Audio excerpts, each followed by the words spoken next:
Hello दोस्तों, स्वागत है आप सभी का कौशल नरवाल क्लासेस में। मैं कन्हैया लाल एक बार फिर से आपके सामने हाजिर हूँ एनसीईआरटी समरी लेकर। इस वीडियो में हम लोग क्लास 7 की टेक्स्ट बुक हनीकॉम की समरी के बारे में डिस्कस करेंगे और इसमें हम स्टार्टिंग के 4 चैप्टर्स और 4 पोम्स के बारे में डिस्कस करेंगे। मैं एक बार फिर से आपको बताना चाहूँगा कि एनसीईआरटी समरी ये सिर्फ रिवीजन के लिए है। ये वीडियोस देखने के बाद आप चैप्टर्स ज़रूर पढ़िएगा, या फिर अगर आपने पहले चैप्टर्स पढ़ लिए तो ये वीडियोस आपके लिए बहुत ही हेल्पफुल होंगे। चलो शुरू करते हैं बिना टाइम वेस्ट किए। एक बार आप देख लीजिए, ये जो हनी कॉम का मीनिंग, ये जो बी हाइव जो होती है, मधुमक्खियाँ जो होती है, ये इस तरीके का अपना जो स्ट्रक्चर बनाती है, इसको हनीकॉम बोलते हैं। चलो फर्स्ट चैप्टर हमारा जो इस टेक्स्ट बुक में है वो है 3 क्वेश्चंस, और इसके राइटर है लियो टॉल्स्टॉय। तो इसमें मेन कैरेक्टर्स हैं, एक तो किंग है और एक हर्मिट। हर्मिट बोले तो जो जंगल में रहता है, सन्यासी होता है ना, उसको बोलते हैं। और एक बियर्डेड मैन जो कि किंग का एनिमी होता है, क्योंकि किंग ने उसके ब्रदर को मार डाला था। इसकी जो थीम्स है वो देख लेते हैं, सेल्फ रियलाइजेशन और वैल्यू इनकलकेशन। इसकी जो स्टोरी है वो मैं आपको ब्रीफ में डिस्क्राइब कर देता हूँ। एक प्रोफेसी हुई कि अगर किंग को 3 क्वेश्चंस के आंसर पता चल जाए तो किंग कभी भी हारेगा नहीं, कभी भी किसी भी काम में फेल नहीं होगा। तो 3 क्वेश्चंस कौन कौन से हैं? एक तो है, what is the right time to begin something, which people are important for him, what is the most important thing for him. These are the 3 questions. If the king would be able to know the answer of these 3 questions, he will never fail. So king ने announce किया, मैं बहुत बड़ा price दूंगा अगर कोई मुझे इनका आंसर दे दे। तो बहुत सारे लोग आए और अलग अलग तरीके से इसका आंसर किया। फर्स्ट जो क्वेश्चन था वो था what is the right time. इसका किसी ने आंसर किया कि किंग को टाइम टेबल बनाना चाहिए, उससे उसको पता चल जाएगा कि राइट टाइम कौन सा है। और कुछ लोगों ने बताया कि एडवांस में ये डिसाइड करना कि राइट टाइम कौन सा ये इम्पॉसिबल है। और कुछ लोगों ने बताया कि ये डिसाइड करने के लिए वाइज पर्सन की काउंसिल चाहिए। और कुछ लोगों ने बताया कि जो अर्जेंट थिंग्स होती है उसको सबसे पहले करो। और कुछ लोगों ने बताया कि किंग को एक मजिशियन रख लेना चाहिए जो उसको फ्यूचर बताता रहेगा कि हाँ ये राइट टाइम है, ये रॉन्ग टाइम है। सेकंड जो क्वेश्चन था, which people are most important, इसके आंसर्स किंग को क्या क्या मिले कि किंग के जो काउंसलर्स हैं वो सबसे इम्पॉर्टेंट है, प्रिस्ट सबसे इम्पॉर्टेंट है, डॉक्टर सबसे इम्पॉर्टेंट है, सोल्जर सबसे इम्पॉर्टेंट है। ये आंसर्स किंग को मिले। और फिर तो थर्ड क्वेश्चन था, what is the most important thing. किसी ने बताया साइंस, किसी ने बताया फाइटिंग, किसी ने बताया रिलीजियस वर्शिप। ये जो तीनों क्वेश्चंस के जितने भी आंसर किंग को मिले, किंग इन सारे आंसर से खुश नहीं था, डिससेटिस्फाइड था। तो वो ये जानने के लिए जंगल में गया एक हर्मिट के पास, जो अपनी विजडम के लिए फेमस था। जब वो हर्मिट के पास गया तो हर्मिट जो था वो अपनी हट के नियर पे गड्ढा खोद रहा था। हर्मिट काफ़ी ओल्ड था और वीक भी था, उसे ठीक से वो गड्ढा खोदा नहीं जा रहा था। अब किंग ने क्या किया, अपने तीनों क्वेश्चन उससे पूछे। हर्मिट ने कोई भी आंसर नहीं दिया, वो बस चुपचाप अपना काम करता रहा। किंग ने सोचा कि शायद ये गड्ढे खोद के उसके बाद बोलेगा, तो इससे अच्छा है मैं इसके गड्ढे खोद देता हूँ। तो किंग ने उसकी हेल्प करनी स्टार्ट कर दी। तभी वहाँ पर एक बियर्डेड मैन आता है, उसके ब्लड निकल रहा है स्टमक से, ठीक है, वो घायल था। किंग ने क्या किया कि उसकी हेल्प की, उसको रिड्रेस्ट किया और उसको उसके जो वाउंड, उसके जो घाव थे उसको ट्रीट किया। तो वो जो बियर्डेड मैन था वो कोई और नहीं था बल्कि किंग का एनिमी था, जो किंग को मारने आया था, क्योंकि किंग ने उसके भाई को मार दिया था। लेकिन किंग ने उसकी लाइफ बचाई, इसलिए वो किंग का फ्रेंड, वो सर्वेंट बन गया। बोला कि मैं अब उम्र भर आपकी सर्विस करूँगा। तो अब हर्मिट ने तब उसको तीनों क्वेश्चन के आंसर किए कि जो राइट टाइम है ना वो अब है, now, now is the right time. और सबसे इम्पोर्टेंट पर्सन है जिसके साथ आप पर्टिकुलर मोमेंट पे हो, वही सबसे इम्पोर्टेंट पर्सन है।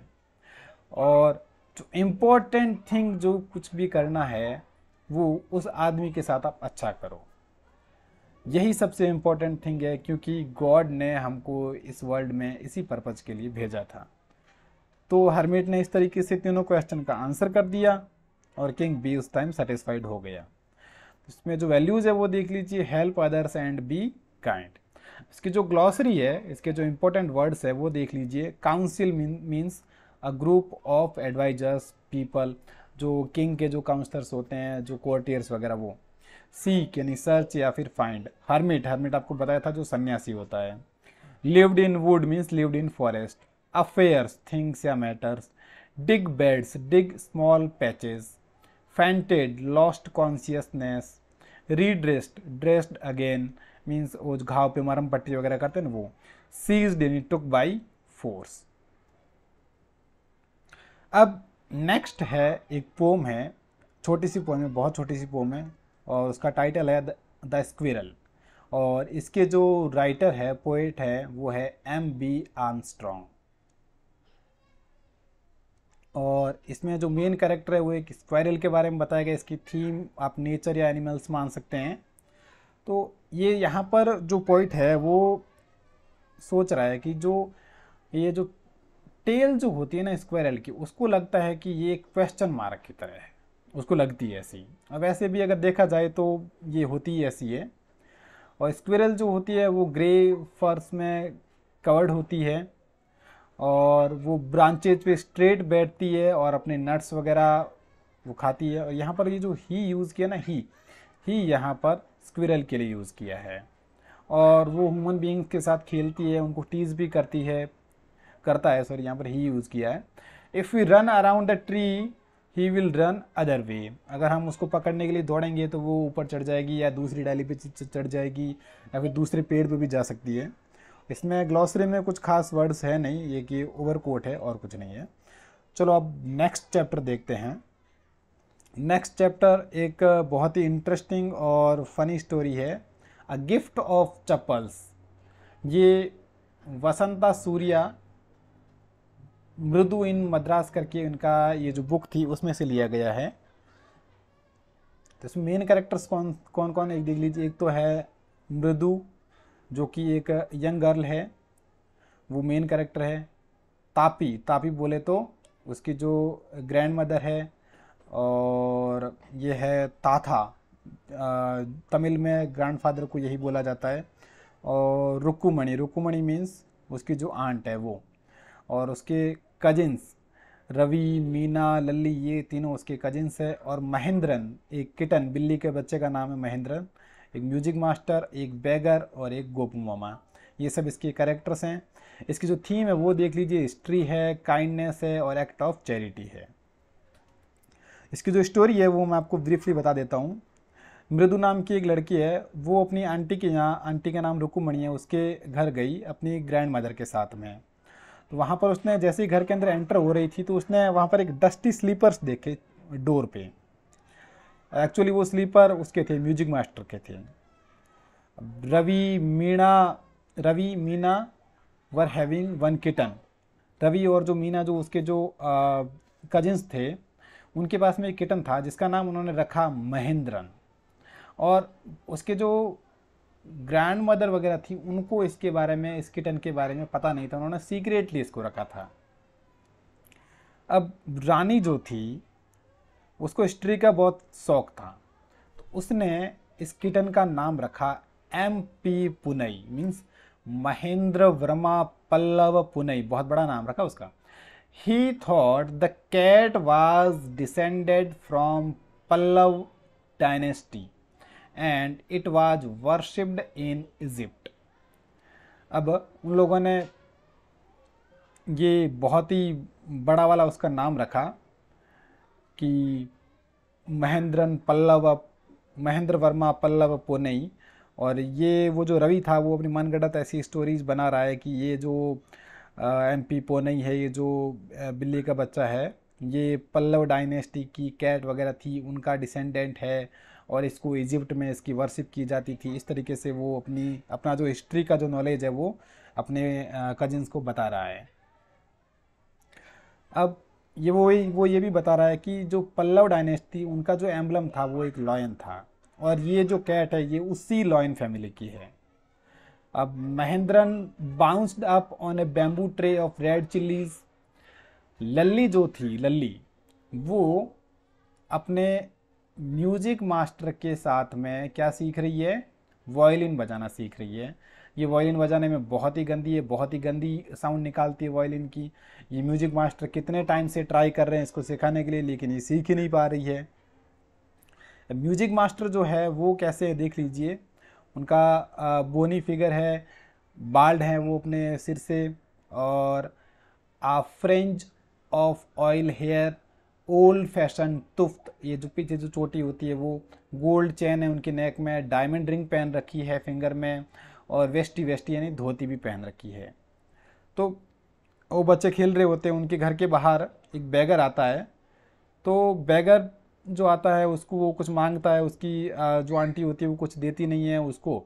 धीरे धीरे उसको वो भागने का बोलते हैं कि बैगर को बोलते तुम यहाँ से चले जाओ, आज तुमको कुछ नहीं देंगे ऐसे।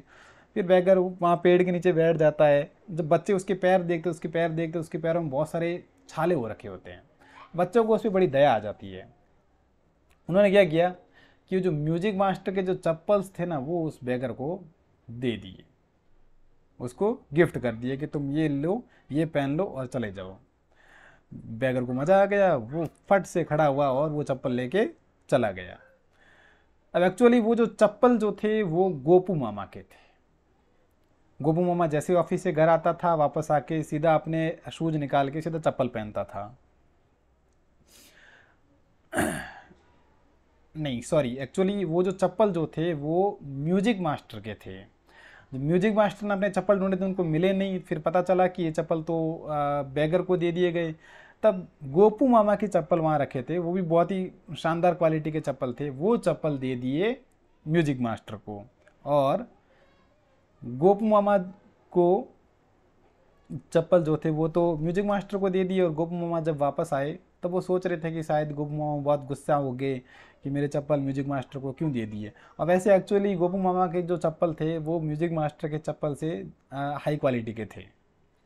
यहाँ पर एक फ्रेज यूज़ की गई है, an ostrich buried its head in sand, people who ignore to face problem. यहाँ स्टैंड नहीं, यहाँ सैंड है। इसमें वैल्यूज़ देख लीजिए, sincerity, care, help to poor, compassion, ये सारी वैल्यूज़ हैं। और इसकी जो ग्लॉसरी है वो देख लीजिए, इस चैप्टर में बहुत सारे न्यू वर्ड्स हैं। स्क्राउनी मीन्स थिन, ये टोज के लिए यूज़ किया गया है। Throw her off the scent, mislead her मतलब किसी को मिसगाइड करना, या फिर जो बात है वो बता के मतलब कुछ अलग ही बात बता देना। Descendant means came from same family. Stow away, unnoticed travel by once in a ship और एयरक्राफ्ट, कि वो जो महेंद्रन जो था वो जो उसकी जो फैमिली थी उसने इजिप्ट से यहाँ अपने इंडिया तक किसी शिप में स्टो अवे मतलब अननोटिस ट्रेवल करके वो यहाँ पल्लव डायनेस्टी में आ गई, ऐसा रवि बता रहा था। D railing, D railing means out of track, उसका जो लल्ली का जो म्यूजिक जो था, जो वायलिन की आवाज़ थी वो एकदम आउट ऑफ ट्रैक थी। और fringe, fringe means hairs hanging on forehead, forehead के आगे जो हेयर्स लटक रहे होते हैं उनको बोलते हैं fringe. Tuft, tuft means a bond of hairs, पीछे जो चोटी लगा रखी होती है पंडित जी के वो। Leathery means skinny. और be ringed means wearing ring. Snooze means short sleep. Fed up means tired. Wail means to cry loudly. Feeble means very weak. rumble means deep heavy sound. booming means to make a loud deep sound. और blisters means जो फोले होते हैं, जो छाले होते हैं फफोले वो। sturdy means strong या फिर stable. beamed means smile. और unappreciative means disapproving. lurking means waiting quietly. Clattered off means gone off noisily, चप्पल की आवाज़ होती है ना क्लेटर्ड, वो मतलब आवाज़ करते हुए चला गया। ये उसके लिए यूज़ किया गया है पंडित के लिए, उसके लिए म्यूजिक मास्टर के लिए। अब चलते हैं, नेक्स्ट है हमारी एक छोटी सी पोम जिसका टाइटल है द रिबेल, और इसके जो पोइट हैं वो है DJ एनराइट। बहुत ही इंटरेस्टिंग पोम है। मेन कैरेक्टर एक ही रिबेल के बारे में बात की गई है। कंप्लीट एंटागोनिज्म, मतलब बिल्कुल एक तरफ जो दूसरे करेंगे उसके विपरीत करना। अब रिबेल क्या करते हैं वो देखो। ये पोइम जो है 15 कपलेट्स मीन्स बोले तो एक कपलेट में 2 लाइन्स होती है, तो 30 लाइन्स में लिखी गई है। अब रिबेल जो होता है वो सब कुछ अपोजिट ही करता है, जो दूसरे लोग करते हैं उसके अपोजिट ही करता है।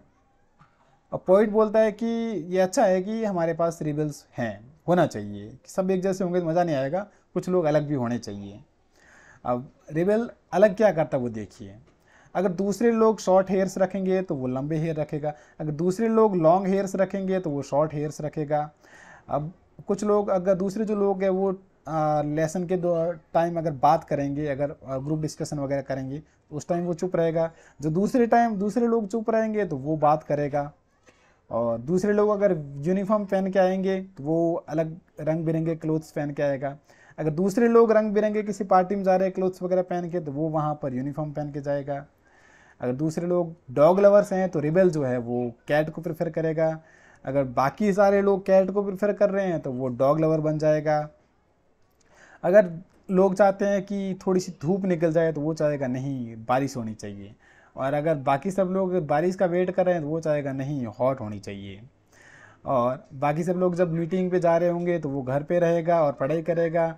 और जब बाकी सब लोग घर पे रहेंगे पढ़ाई करेंगे तो वो मीटिंग के लिए निकल जाएगा। अगर बाकी सब लोग यस बोलेंगे तो वो बोलेगा नो थैंक यू, और अगर बाकी लोग नो बोलेंगे तो वो बोलेगा यस प्लीज़। मीन्स बाकी सब जितने जो लोग जो भी करेंगे वो उसका उल्टा ही करेगा। कौन? रिबेल। तो इसमें जो ग्लॉसरी है वो कुछ खास वर्ड्स नहीं, एक देख लीजिए। डिस्टर्बेंस, डिस्टर्बेंस मीन्स नॉइज या फिर problems. Soberly, soberly means sensible manner, एकदम वेल फॉर्मल ड्रेस में रहना या फिर अच्छे से बिहेव करना। Regret, regret means feel sad about something. अब चलते हैं हमारे नेक्स्ट चैप्टर की तरफ। नेक्स्ट चैप्टर है Gopal and the hilsa fish. ये एक कॉमिक स्टोरी है। इसके जो मेन कैरेक्टर्स हैं, एक तो गोपाल, एक किंग के कोर्टियर्स और एक गोपाल की वाइफ, ये मेन कैरेक्टर्स हैं। और इसमें देखो थीम क्या क्या है, एक तो कॉमेडी और एक क्लेवरनेस। अब कैसे गोपाल अपनी क्लेवरनेस दिखाता है, चलो देखते हैं। इसकी जो ये जो है एक कॉमिक स्टोरी है। कॉमिक स्टोरी मीन्स जिसमें स्टोरीज को मेनली पिक्चर्स के थ्रू बताया जाता है, उसको बोलते हैं कॉमिक स्टोरी। तो क्या होता है कि एक बार हिल्सा फिश के बारे में बहुत सारी बातें हो रही होती, क्योंकि हिल्सा फिश का सीजन था। जब हिल्सा फिश का सीजन होता है तो सब लोग हिल्सा फिश के बारे में ही बात कर रहे थे। कोर्ट में भी जो कोर्टियर्स वगैरह थे वो भी हिल्सा फिश के बारे में बात कर रहे थे। तो किंग को बड़ा गुस्सा आ गया, उसने अपना टेम्पर खो दिया और उसने गोपाल उसका एक कोर्टियर था, गोपाल को चैलेंज किया कि तुम एक हिल्सा फिश लेके आओ और तुम्हें रास्ते में कोई भी हिल्सा फिश के बारे में पूछना नहीं चाहिए, ठीक है। बाकी जितने भी लोग जो भी हिल्सा फिश लेके जाते हैं तो सब हिल्सा फिश के बारे में बात कर रहे होते हैं, क्योंकि उस टाइम हिल्सा फिश का वो चल रहा होता था, सीजन चल रहा होता था। तो किंग ने चैलेंज किया कि तुम हिल्सा फिश लेके आओ, लेकिन रास्ते में कोई भी तुमसे हिल्सा फिश के बारे में पूछना नहीं चाहिए। गोपाल ने चैलेंज एक्सेप्ट कर लिया। उसने अपना दिमाग लगाया, दिमाग लगा के क्या किया, उसने अपनी मतलब बियर्ड जो थी उसको हाफ शेव्ड कर दिया। देखो ये यहाँ इस पिक्चर में देख सकते हो कि इसके एक साइड दाढ़ी मूंछ आ रखी है, एक साइड एकदम प्लेन कर दिया है।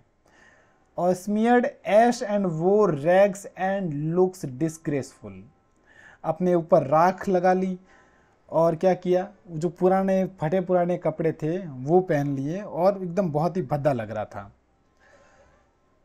किसी ने भी फिश को नोटिस नहीं किया। सब लोग गोपाल को देख के जब ऐसा एकदम कोई अजीब सा बन के आएगा तो फिश को कौन नोटिस करेगा, सब उसी के बारे में बात करेंगे।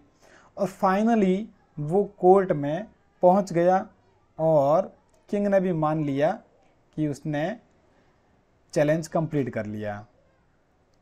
किंग ने भी एक्चुअली उससे पूछा कि गोपाल अपना ये क्या हुलिया बना रखा है, जबकि किंग ने, और उसके हाथ में हिल्सा फिश थी, उसको नोट ही नहीं किया। अब इसकी जो ग्लॉसरी है वो देख लेते हैं। Fishmongers means a person who sells fish. Smearing means to spread something across. Rags, rags means old and torn clothes. Mystic means a person developing spirit. Comical, funny which makes you laugh. ये इसके new words थे। अब देख लेते हैं next. Next एक pome है छोटी सी, जिसका टाइटल द शेड, और इसके जो पोइट है वो है फ्रैंक फ्लाइन। इसमें मेन कैरेक्टर्स पोइट खुद है और उसका भाई है। अब क्या है, थीम क्या है, हाउस के जो पार्ट्स वगैरह या फिर शेड वगैरह उसके बारे में दे रखा है। शेड क्या होती है देख लीजिए। A small room away from the main house for storing और keeping things, animals, tools, vehicles etcetera. ये आप देख सकते हैं, ये घर से दूर एक छोटी सी मतलब शेड बना रखी है, जिसके अंदर यूजुअली गांव में ऐसा होता है कि घर के पास में एक इस तरीके का एक शेड बना दिया जाता है। उसके अंदर बाकी जो जितना भी सामान, एक्स्ट्रा सामान होता है, इसको स्टोर कर लिया जाता है। बाइक वगैरह, व्हीकल्स वगैरह वो भी उसमें पार्क किए जाते हैं। तो अब क्या होता है, there is a shed at the bottom of poet's garden. उसके अंदर वेब जो जाले वगैरह होते हैं वो लटक रहे होते हैं डोर पे, और रस्टी और क्रीक हिंजेस वगैरह, मतलब वो एकदम बहुत ही जंग लगा हुआ। तो उसके दरवाजे वगैरह होते हैं, ऐसे दरवाजे होते हैं कि बहुत ही आवाज़ करते हैं। अब पोइट जो था वो उस दरवाजे को ओपन करना चाहता था, और वो चाहता था कि मतलब वो सोता सोता ही सोचता था कि मैं एक दिन इस शेड के अंदर जाऊंगा। तो वहाँ पर डस्टी ओल्ड विंडो थी, उसके अंदर 3 क्रैक थे, और वो जो उसका जो ग्लास था वो टूटा हुआ था। वो पोइट हमेशा सोचता था कि मैं इस ग्लास के अंदर से जो टूटे हुए जो क्रैक हैं इनके अंदर से मैं देखूंगा। अब उसके भाई ने उसको डरा रखा है कि वहाँ अंदर कोई घोस्ट रहता है, और उस विंडो के अंदर से तुम उसके अंदर मत देखना। तो उसने कभी ऐसी हिम्मत की ही नहीं। अब उसका भाई बोलता है कि उसके अंदर कोई एक घोस्ट रहता है, और वो चाहता है कि उसका भाई, छोटा भाई उसके अंदर, पोइट जो है वो उसके अंदर नहीं चाहे। लेकिन पोइट भी समझ गया कि उसका जो भाई है वो इस शेड को अपनी डैन के रूप में यूज करना चाहता है, इसीलिए मुझे मना कर रहा है अंदर जाने से। अब पोइट मन ही मन सोचता है कि एक दिन जरूर वो इस शेड के अंदर जाएगा। इसमें जो ग्लॉसरी है वो देख लीजिए। Hinges means a movable joint of doors, आप ये देख सकते हैं, इसको बोलते हैं हिंजेस। और rusty, covered with brownish rust, ये जो जंग वगैरह लगी हुई होती है ना, ये आप इसको देख सकते हैं, इसको बोलते हैं rust. Creak, noise of wood bending. Dusty means with dust या फिर dirt. Cracked, to break without pieces. Peep, to look secretly and quickly, ये मतलब ऐसे सीक्रेटली देखते हैं ना। Rotten means old and not good enough to use. Chop off means to cut parts. Peek, to look secretly and quickly. Staring, to look for long time. Yes, अब चलते हैं next chapter की तरफ। इसमें एक स्टोरी है, बहुत ही ज़बरदस्त स्टोरी है, the ashes that made trees bloom. William Elliot Griffith की ये स्टोरी है, और एक जापानीज टेल है। बहुत ही अच्छी स्टोरी है। इसमें मेन कैरेक्टर्स होते हैं एन ओल्ड कपल, बहुत ही काइंड और बहुत ही जनरस कपल होते हैं, और मूको उनका एक पेट डॉग होता है उन ओल्ड कपल का। उसके नेबर्स होते हैं a wicked old man and his wife, और daimyo, daimyo means Japanese land owner. ये इसमें मेन कैरेक्टर्स हैं। अब इसकी जो थीम है, a hint of magical realism, honesty, loyalty and hard work, ये इसकी थीम्स हैं। इसके जो जिस्ट है वो देख लीजिए। This is the story about an honest and hard working old couple and their pet dog. बहुत ही honest, hard working, kind old couple थे। उनकी स्टोरी है। उनका एक पेट डॉग होता है और ये स्टोरी उस टाइम के 19th सेंचुरी की है जब जापान में डेम्यूज हुआ करते थे, वेल्दी लैंड ओनर्स। तो उन कपल का एक डॉग था, वो उसको अपने बेटे की तरह रखते थे, उसका नाम था मूको। ओल्ड लेडी ने उसके लिए बहुत ही अच्छा कुशन बना रखा था और वो उसको अपने मतलब साथ खिलाते थे, बिल्कुल पास में बिठा के उसकी बहुत अच्छे से केयर करते थे। वो जो ओल्ड मैन जो था वो अपने राइस फार्म में जाता था अपने डॉग के साथ और अपने जो इंस्ट्रूमेंट थे उसको साथ लेके मतलब अपने उस राइस फार्म में जाता था। एक दिन क्या होता है कि वो डॉग जो होता है वो उस अपने मालिक को, ओल्ड मैन को दिखाता है कि एक जगह दिखाता है कि इस जगह पर खोदने के लिए उसको बोलता है। पहले तो वो नहीं मानता, लेकिन फिर ज़्यादा वो इशारे करने पर वो उसको खोदता है। जब उसको डिग करके देखता है तो उसके अंदर से एक गोल्ड का पाइल मीन्स गोल्ड का ढेर निकलता है। उसको तो मज़ा आ गया। अब उस कपल ने क्या किया, उस गोल्ड से एक लैंड खरीदी और जो आसपास के जो पुअर नेबर्स वगैरह थे उनको बहुत ही अच्छा वाला ग्रैंड फीस्ट दिया और अपने डॉग से वो और ज़्यादा प्यार करने लगे। उसी विलेज में एक विक्ड मीन्स ग्रीडी और कोवेटियस ओल्ड मैन और उसकी वाइफ रहते थे। जब उन लोगों ने अपने नेबर के गुड लक के बारे में सुना तो उन्होंने भी उस डॉग को बहला फुसला कर लेके गए और उसको भी बोला कि तुम भी हमको जगह बताओ। तो डॉग कुछ ज़्यादा ही परेशान हो रहा था, वो उनको एक पेड़ के नीचे लेके गया और वहाँ जब उन्होंने वहाँ पर डिग किया, खोदा, तो उनको वहाँ पर और कुछ नहीं बल्कि एक डेड किटन मिला। उनको बड़ा गुस्सा आया और उन्होंने उस डॉग को मार डाला और मार कर उसी पाइन ट्री के नीचे दफना दिया। अब क्या होता है कि उस जो ओल्ड मैन को रात में सपने आते थे।